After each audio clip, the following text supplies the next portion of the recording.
শুভ সকাল বন্ধুরা, চলে আসলাম নতুন দিনে নতুন আর একটা ভিডিও নিয়ে। ঠাকুরের কৃপায় আশা করি সবাই ভালো আছো, সুস্থ আছো। আজকে শুভ বুধবার। আজকে এখন বাজছে সকাল 8টা 10। 8টা 10 থেকে ভিডিওটা শুরু করলাম। ওই দেখো দেখো বন্ধুরা, আমার গুরুদেবকে ফুল দেয়া হয়ে গেছে। থালা ভর্তি শিউলি ফুল, দেখতে পাচ্ছ? শিউলি ফুল, হ্যাঁ শিউলি ফুল দিয়েছি, তারপরে এমনি একটা করে সাদা জবা দিয়ে দিয়েছি, দেখতে পাচ্ছ?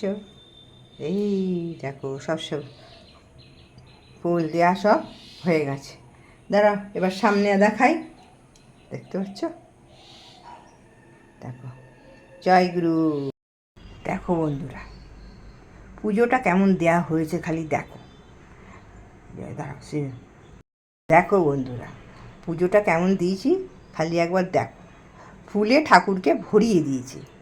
সবাইকে পদ্ম ফুল দিয়েছি, নারায়ণকে, লক্ষ্মীকে, গণদাদাকে, তারা মাকে, গোপালকে, কুবেরকে, মহেশ্বরকে, সবাইকে দিয়েছি। এখানে দিয়েছি মা মঙ্গলচণ্ডীকে, মা মঙ্গলচণ্ডীর ঘট পাতা, আর শ্যামা মাকে, আচ্ছা, আর দিয়েছি মা সরস্বতীকে, আচ্ছা, রাধিকাকে, রাধা মাকে দিয়েছি, রাধা মাকে দিয়েছি একটা, আচ্ছা, ওইখানে দুর্গা মা দিয়েছি, সব শিউলি ফুলে ভরিয়ে দিয়েছি। এইখানে দিয়েছি গিয়ে বড় মাকে, নৈহাটির মা বড় মা, আর দিয়েছি গিয়ে দক্ষিণেশ্বরের মাকে, এই দেখো দক্ষিণেশ্বর মাকে, দেখতে পাচ্ছ? সবাইকে দিয়েছি স্থলপদ্ম ফুল, হ্যাঁ এরকম করে। দেখো বন্ধুরা, ছট পুজোর প্রসাদ এখনও এসে যাচ্ছে। ওই যে কালকে এসে গেছে, কালকে এসে সেগুলো এই যে এসেছে কালকে, এই যে এইখানটা এসেছে, সে খাওয়া হয়ে গেছে। এখানে এসেছিলো, কাল খাওয়া হয়ে গেছে। আজকে আবার এখানে দিয়ে গেছে, আবার এইখানে দিয়ে গেছে, হ্যাঁ এখানে দিয়ে গেছে, ওই যে এই দেখো ওইখানে দিয়েছে, আর এইখানে আবার একজন দিয়ে গেল, কালকার একজন দিয়ে গেছে। ছট পুজোর প্রসাদ চলে এসেছে। এই দেখো বন্ধুরা, তোমাদের সামনে চলে আসলাম। মাথায় একটা কি লেগে, দেখেছো কত ফুল দিয়ে পুজো দিয়েছি? প্রচুর ফুল দিয়ে পুজো দিয়েছি, সবাইকে একটা করে পদ্ম ফুল দিতে পেরেছি। তাই ওই যে দিদি বলে যে পদ্ম ফুল নেবে, এবার তাও তো খানিকগুলো ঠাকুরকে দেওয়া হয়নি, মানে দুর্গা মাকে দিয়েছি, সে ফুলটা অতটা বড় না। ঠাকুরের কি পায় অনেকগুলো সব শিউলি ফুল দিয়ে, স্থলপদ্ম ফুল দিয়ে, জবা ফুল দিয়ে ঠাকুরকে ভরিয়ে দিয়েছি। আজকে তো দিদি তো, ওর তো ঘুম হয় না, ভোর 5টার আগে কাজে চলে এসেছে। কাজে চলে এসে নিচের ফুলগুলো তুললো, শিউলি ফুল কটা তুলে নিচটা ঝাড় দিয়ে ওপরে এসেছে। তখন অতটা না মেঘলা ছিল, হয়তো অন্ধকার তো বোঝা যায়নি। ওপরটায় এসেছে, ওপরে এসে ঘরগুলো মুছতে যাবে, দেখছি ঘোর করে এসছে আকাশ। আবার আমার জামাকাপড় প্রার্থনা করেছিলাম, জামাকাপড় ছেড়ে, সেই জামাকাপড় ছাড়াই ছিল, সেই ছাড়া জামাকাপড় এগুলো ছুটেছে। আরও শিউলি ফুল মানে খানিক কুড়িয়েছে, আরও পড়েছিল, আরও খানিক কুড়োলাম, কুড়িয়ে নিয়ে সেগুলো ভেতরে রেখে আসলাম। দিয়ে তারপরে আবার জোর রোদ বেরোলো। আজকে আবার এখন মেঘ করেছে, মানে ঠিক নেই আকাশে। ছাদের জামাকাপড়গুলো তখন বারান্দায় দিয়েছিলাম কেচে, আবার ছাদে দিয়ে আসলাম, আবার এখন মেঘ করেছে। দেখা যাক এরা কী সুন্দর পাখি রাখতে। তোমাদেরকে ধানটা দেখিয়ে দিই, ধানটা দেখাবো বলে দেখানো হচ্ছে না, দাঁড়াও দেখিয়ে দিই। দেখো বন্ধুরা, বুঝতে পারছো? দেখো ধান গাছ লাগানো থেকে দেখাচ্ছি।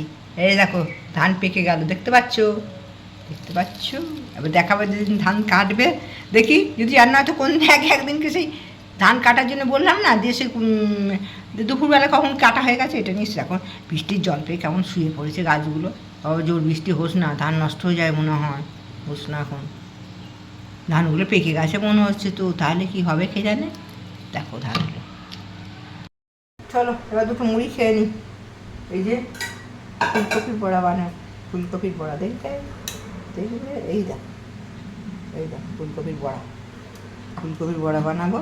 একটু মুড়ি খেয়ে নিই, তারপরে দেখা যাবে রান্না বান্না কী করা যায়। হ্যাঁ ঠেকুয়া একটুখানি প্রসাদ মুখে দিলাম, মুখে দিয়ে খেয়ে নিই, মুড়িটা খেয়ে নিয়ে তারপরে দেখা যাবে।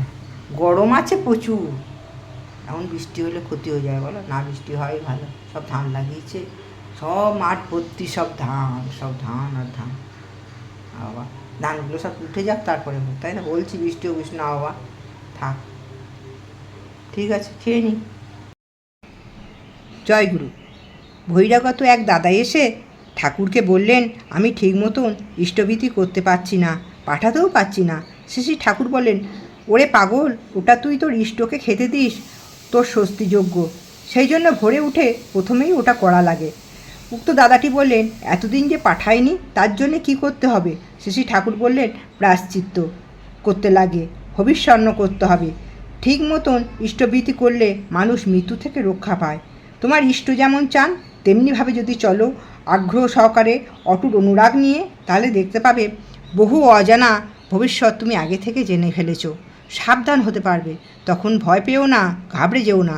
শ্রী ঠাকুর বলছেন, বিপদ ভেবে ঘাবড়ে যায়, জানিস আপদ তাকে খায়। শক্ত হয়ে দাঁড়াও, সমস্ত বাধাকে কাটিয়ে উঠতে হবে।